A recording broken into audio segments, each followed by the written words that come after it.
Welcome to our first screencast from CanalStreetCar.com. We're starting off with a new project, an overview of the newly proposed and newly accepted by the government proposal from New Orleans RTA for a streetcar line running on Loyola Avenue.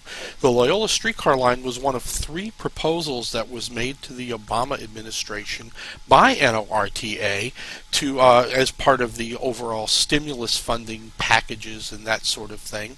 The $45 million package for the Loyola run was approved. The other two were basically a smaller version of the original return of the Desire line that RTA had proposed, which was the St. Claude line, or now being called the French Quarter Loop.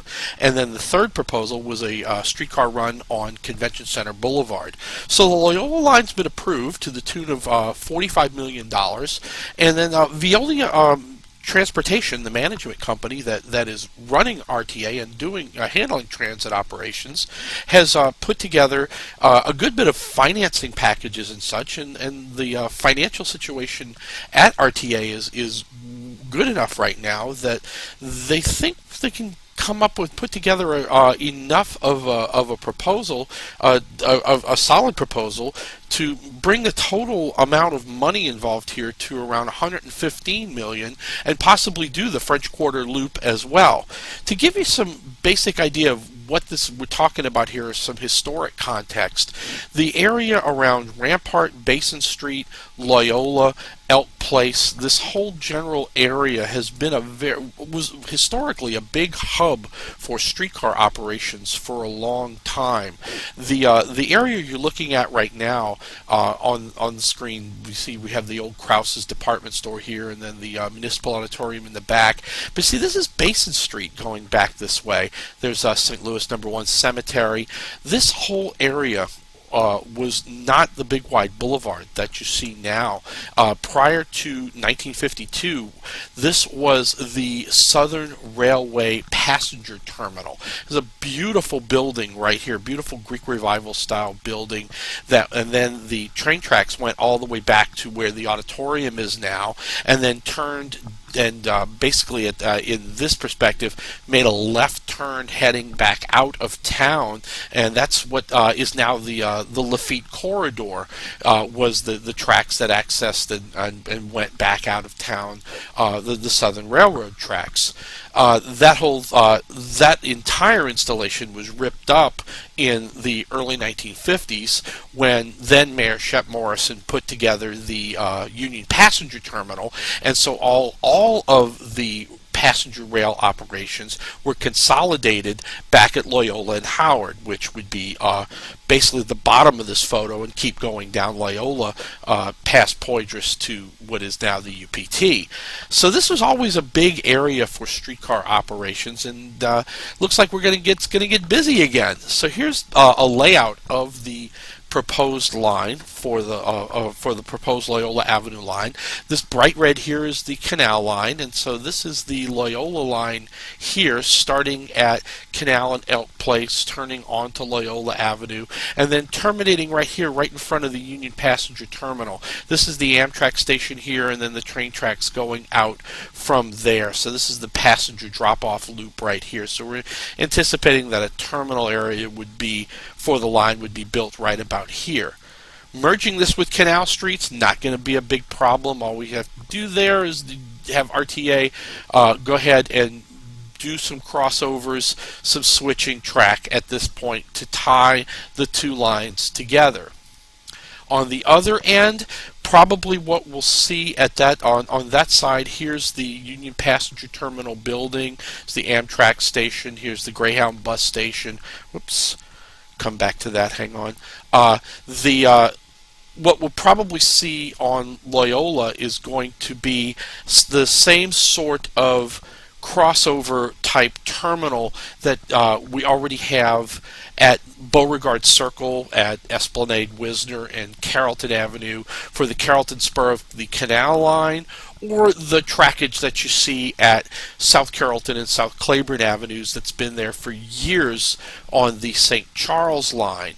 The interesting question for the Loyola line here is going to be whether or not this streetcar line actually runs in the street or on the neutral ground. Now, I've got this drawn as being a neutral ground run, but there's a bit of a problem with that. It's on, if we would extend the map right up to this area, where we get to Poydras and Loyola, there is this big park in the neutral ground. It's the Cancer Survivors Memorial, and I don't know if they'd move that or not, but that's going to make for an interesting decision on part of RTA and the city, because RTA likes the idea of neutral ground operation. If you don't have streetcars and automobiles in the same place, everybody's happier, that sort of thing. Of course, it might make sense to have the streetcar, though, come down the regular auto traffic area and then loop through possibly and drop people straight off as close to the terminal as possible and then back in again. It's going to be interesting to see how that's exactly fleshed out. I'll have to see what we can find out about that. The impact of this from an economic standpoint, of course, the folks at UNO and Dr. Majstakovich and that whole group, they're saying, oh, you know, it's good for real estate in this part of town. It's good to boost the CBD. You'll see some cafes and things along Loyola and Poydras will pick up.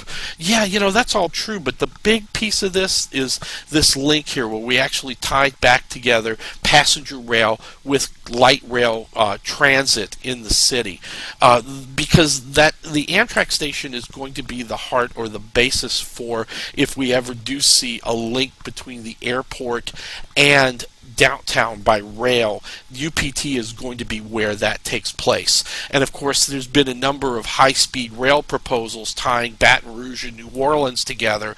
That would all begin and end here at the Union Passenger Terminal. So bringing the streetcar all the way up to the regular rail lines just makes perfect sense on so many different levels. Now, here's where it gets interesting, is with $45 million already committed by the federal government, if RTA can put together a bigger picture financing package, they want to go forward with what is now being called the French Quarter Loop. The original proposal was the Desire streetcar line, or the return of the Desire line, where it would start basically here at Rampart and Basin Streets, come down Rampart to Esplanade, so basically run the length of the quarter, and then turn onto St. Claude Avenue and run St. Claude all the way down to Press.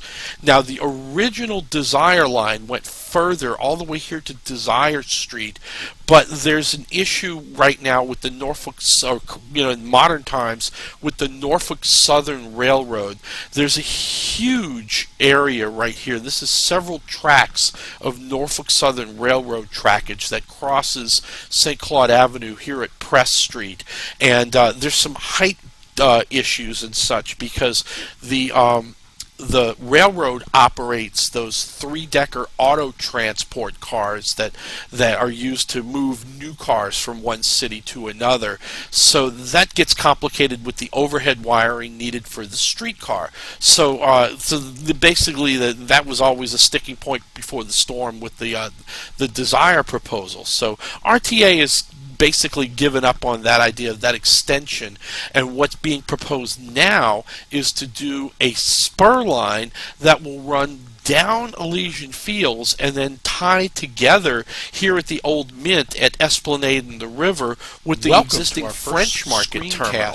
Now remember, the Riverfront line starts, that's starting number one right here, the Riverfront line, and then of course the Canal line is coming down Canal to the river and then turning and terminating there as well, so that if we could have an extension of that trackage that runs Elysian Fields, that's just awesome. That would make a full loop around the French Quarter. buy at that point, and then as part of the overall down into further into the Marigny, buy water, and then the Ninth Ward. $45 million. The rolling stock to be used for this, of course, will be the 2000 series cars. There's 24 of them. They were rebuilt after the storm because of the flooding that damaged the cars. They're all basically brand new vehicles, Desire line, and because of the lower ridership numbers right now on the Canal line, these cars just aren't being used as much. So there's no need to build more right away. If there's a need for that, then that would be a good boost, and hopefully, and then the only transportation management company that the FDA would be able to help finance promoting some new rolling has put together a good bit of finance. So that's our first screencast. I hope you enjoyed it, and we'll look for more on this channel. We're going to be doing some more stuff with CanalStreetCar.com.